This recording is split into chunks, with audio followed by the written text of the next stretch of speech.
Today, I am going to talk about an exercise I did several years ago with a gamer friend of mine without using rules. Not because we shouldn't use rules, but to see why rules are important, what rules are important, and when rules are important.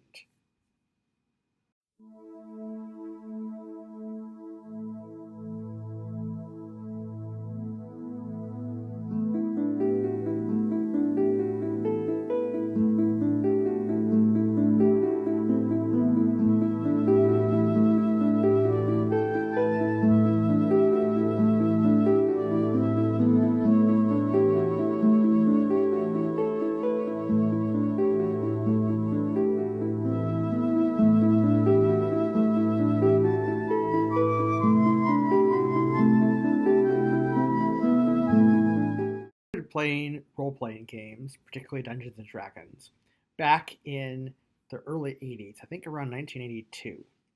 I was about 8 years old, as I recall, and my best friend at the time was Noah Fischer, who did the artwork for this channel, because we're still friends. And back in those days, when we were children, we basically threw the rules out and did whatever made sense to us. Now, I remember it as being this amazing creative childhood. Noah remembers it as being a little bit more Monty Hall and wish fulfillment. Like, you kill a bunch of goblins and there's a magic sword in the chest that, for whatever reason, they didn't use against you that has all these amazing powers or something. I think the truth was somewhere in between, and in actual fact, it was sort of more like Saturday morning cartoon logic, which seems to basically be that if you don't have a plan, you lose, and if you do have a plan, even if it's the plan the Scooby-Doo gang would have come up with, you win. But anyway, childhood. Fast forward quite a bit into the future. So in around 2000, I dropped gaming as a hobby. And I also became a much more serious person, a much more spiritual person. I became very devoted to other things. Then the pandemic happened, and I suddenly had all this free time in my hands. I wanted to connect with other people. I learned that role-playing games could be played over VTTs. I didn't know what a VTT was because I hadn't been following along with this. So suddenly, my lockdown opened up. And around that time, I was also having Zoom meetings with my good friend Noah, because we've stayed in touch ever since childhood and we're still friends. And I told him about this, and I told him about the OSR, which was kind of this mind-blowing thing for me that I didn't know about drive-through RPG. They didn't have that in 2000. And suddenly I realized, wow, I can make a PDF or a print-on-demand book. I can publish my own role-playing game, which is something I've always wanted to do, but the technology wasn't there last time I had been gaming. We would have had to have sold it to a game company. So I eventually did self-publish this game called Dream of the Dragon, which is why my channel is called Dragon Dreams. And I'll put a link to that below, or a couple links, because it's in a couple of different places. But Noah was involved with that early on. And early on in the process, Noah had to leave that project because he has a wife and kids in Brooklyn. He's an artist, and a very successful one. And so he had, in short, adult responsibilities, which I completely understand. What happened early on in the process, though, is we decided to do a test. We decided to take a classic dungeon module from the old days and run through it without any rules whatsoever, just like we did with kids, as kids. The reason for this is that, not that we wanted to go back to being kids, we wanted to figure out what rules are important, when. In other words, we wanted to figure out, what is this whole rule thing? How come when we were kids we could just know what happened? And as adults, we sort of need rules. I think it was a really, really interesting exercise. And I want to share that with all of you because I think that it's very instructive in what we learned about the rules that you actually need to play, that you don't need as many rules as you think, and you don't need rules all the time. So, I'm going to jump right into this. We chose as our adventure the so-called Tower of Zenepos. Now, this was published in 1977 as part of the Dungeons and Dragons rules from the Holmes Basic box set. And I told Noah you can make up 3 characters. So Noah made up 1, a dwarf warrior, 2, a female kind of thief roguish kind of character, and 3, a wizard. In any case, we proceeded through the dungeon. And things got very interesting. First of all, they encountered this room full of sleeping goblins. And if we've been playing Dungeons and Dragons, there's this whole issue of, do you manage to sneak past the goblins? Do they wake up? There's rules for that, right? And then if you get into combat with them, they'll wake up. I didn't have any rules, so I said, the goblins wake up and mob you. Okay, and so then Noah said, okay, well, my wizard makes a force field around us so the goblins can't get into. Again, no rules. So I'm like, okay, cool. The goblins are trying to attack you, but they can't because of the force field. And so you're in this bubble and you're moving through the room, but you can't fight them either because the force field is blocking you. And so they got through unscathed from the goblins. They went into a room where there's a giant spider that just jumps on top of you and bites you. But since there's no attack rolls or anything like that, I said, and the spider is on the ceiling waiting to ambush you, I said the spider jumps on top of Rona, who is his rogue gal, and bites her and she's poisoned. And she'll die if she doesn't get the antidote. And so Noah said, okay, my wizard casts a magic spell to cure Rona of the poison. And I said, oh, okay. And then we moved on and, went into a crypt. And there was this, there were these ghouls who were going through, coffins and sarcophagi and looking for dead people to eat. And Noah said, okay, my wizard is going to turn everybody invisible so we can, sneak past them.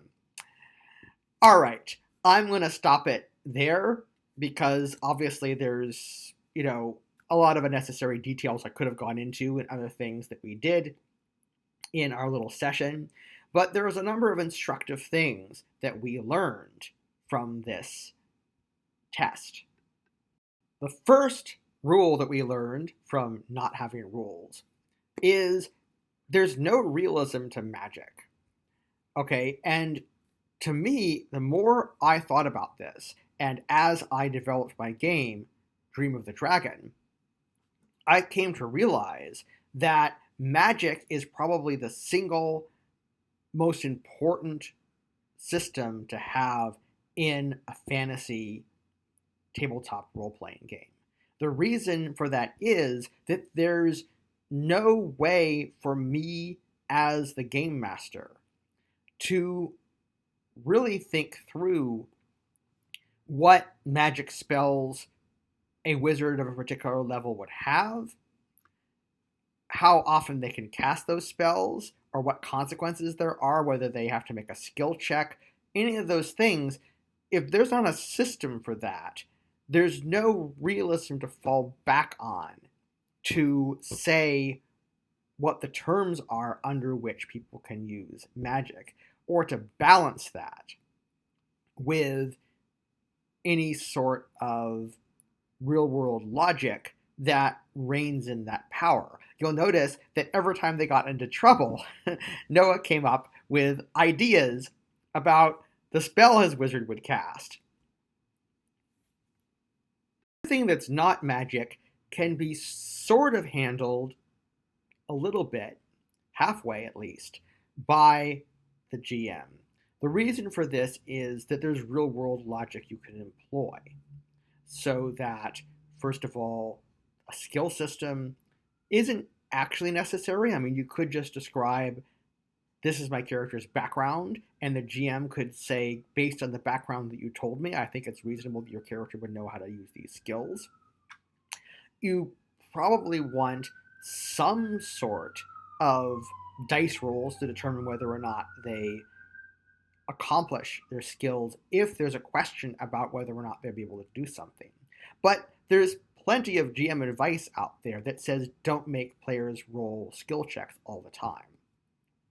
One could conceivably play a role-playing game without a skill system, simply by saying, okay, you always succeed in a realistic way with your skills. If you have a skill in smithing, you can always go to a forge and forge the thing you want to forge. Now, of course, I think a lot of GMs would be disinclined to do this because,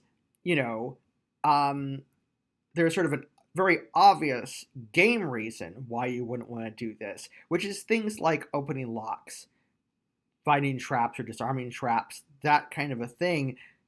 It's not really a very interesting game if you know that, your locksmith has a 100% chance of picking the lock.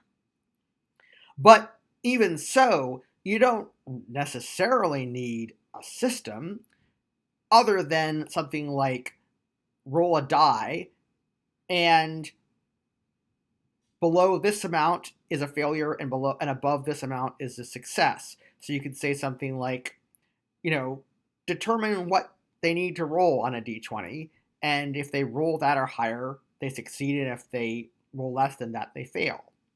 So you could say, well, this is a 12 lock, or this other lock is really, really hard, it's an 18. Great. There wouldn't really be any way that leveling changes that, but you could say something very simple off the cuff without actually needing a system. To say something like, roll a d20 and add your level if it's a skill that fits in with the main class or occupation of your character. Now, of course, less experienced gamers are going to have more trouble with this. So there's an argument to be made for a system supporting less experienced or non-experienced players and game masters in running games. Because if you're used to Monopoly or something where there's very strict rules, it can be kind of confusing to think, okay, as the referee, I'm basically here to sort of referee sort of realism in the setting and figure out what makes sense. There's also another major problem with just doing whatever makes sense to you, which is that those things may not make sense to the players. I often get into arguments with my very smart players who will insist that I've made a bad ruling on something based on logic and just how their sense of realism works. So what that means is that I very often have to negotiate with my players about what we all agree makes sense.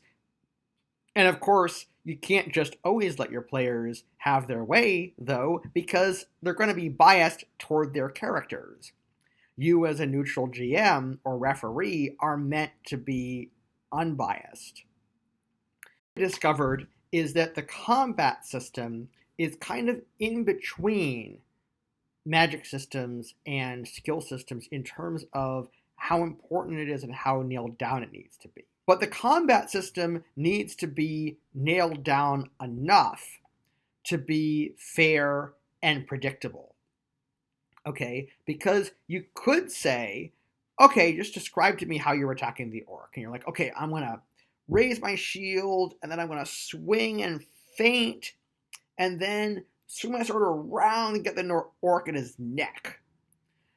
Okay, you could do that. That would be without a combat system. But if you think about it, there's a very wide range of rulings a GM might make on what that would entail. From, okay, you kill the orc, to the orc spots that you're fainting and parries, and you're kind of like, why? How did you know that the orc parried? Like, how come the feint didn't work? I thought that was a good idea. To just, no, you just miss, nothing you to do, and hit the orc. And also vice versa, right? Like you could say, like the orc comes at you and you're like, okay, I raise my sword to parry, and the orc was actually just fainting, and the orc comes around and gets you between chinks of the armor and you die. To like the orc hits you, but you're wearing plate mail, so you just can't be hit no matter what anybody does. So as you can see, it's pretty clear that you need a combat system. Now I'm going to talk about sort of everything else that you typically have in a system, with a particular focus on logistical rules. So rules about how to explore a dungeon, for example. How long does it take to walk down a corridor? How long does it take to search a room? How long do torches last, and how much light do they shed? What about lanterns, candles?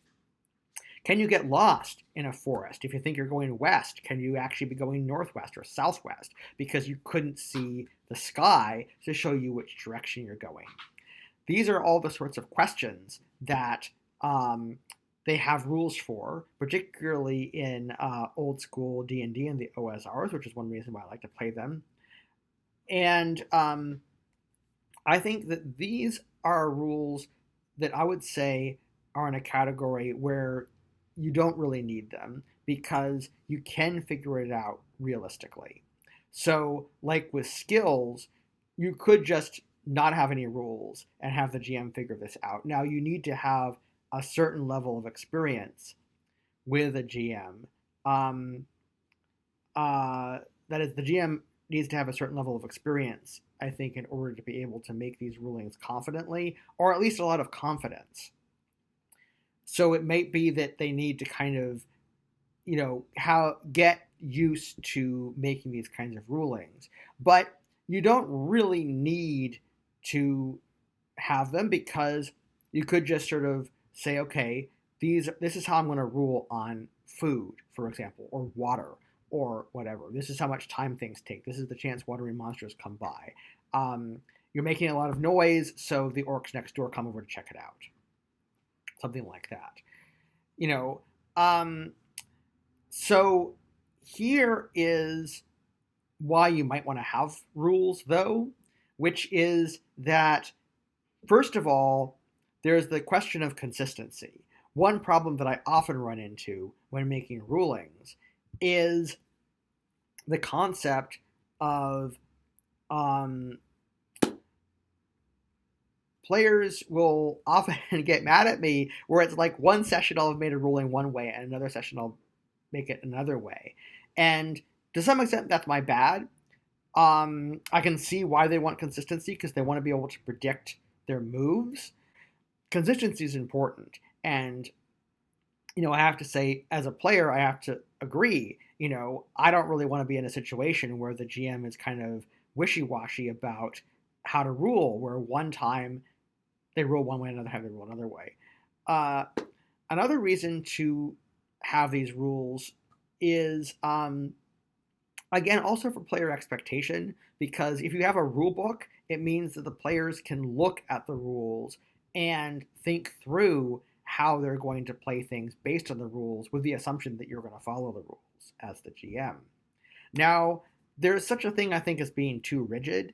I mean, there's a type of rigidity to where I feel like I'm playing a video game or a board game or something like that. And one thing I really like about role-playing, I think probably one of the main reasons I play role-playing games, in fact, is because I really like rulings over rules and the concept, the feeling that you're immersed in this world that works in a realistic way apart from magic, right?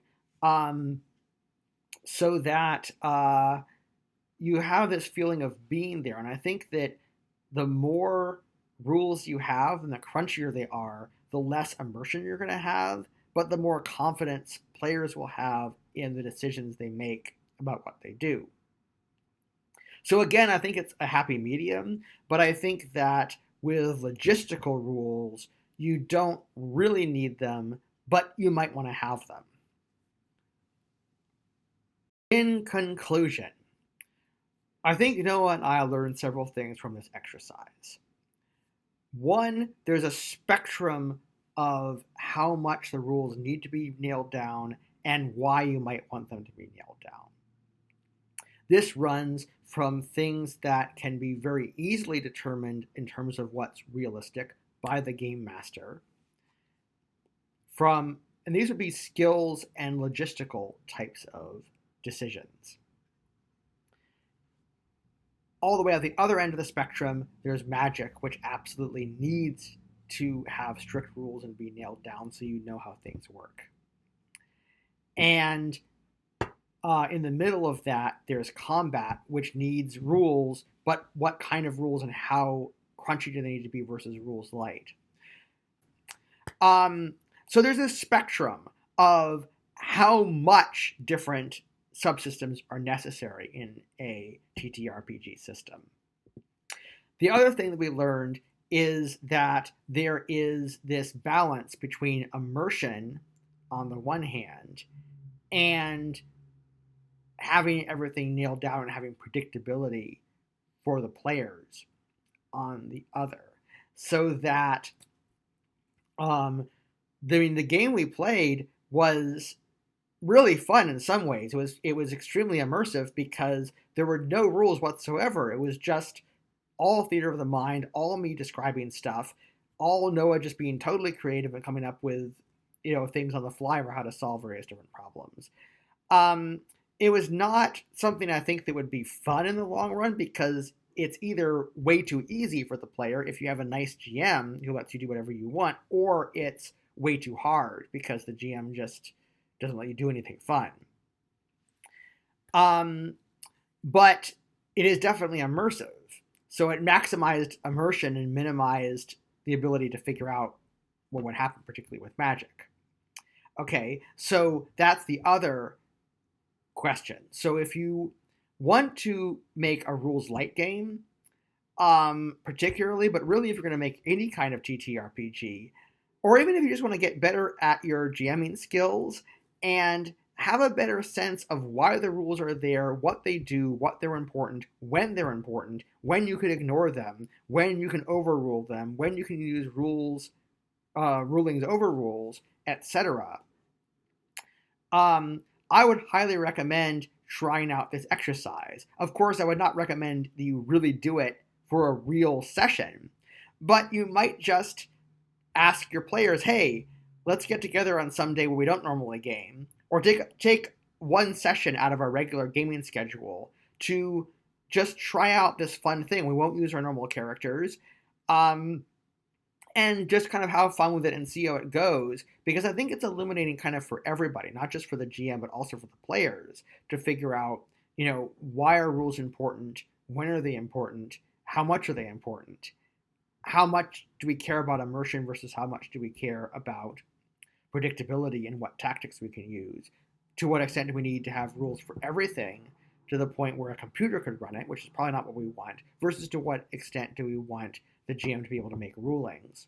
And if you're making a game like I did, I think it's very valuable because you will get a very, very different perspective on what rules are important when. So I hope you've enjoyed this video. I would love to hear what you think in the comments. Have you tried something like this and how did it go? And until next time, happy dreaming, everybody.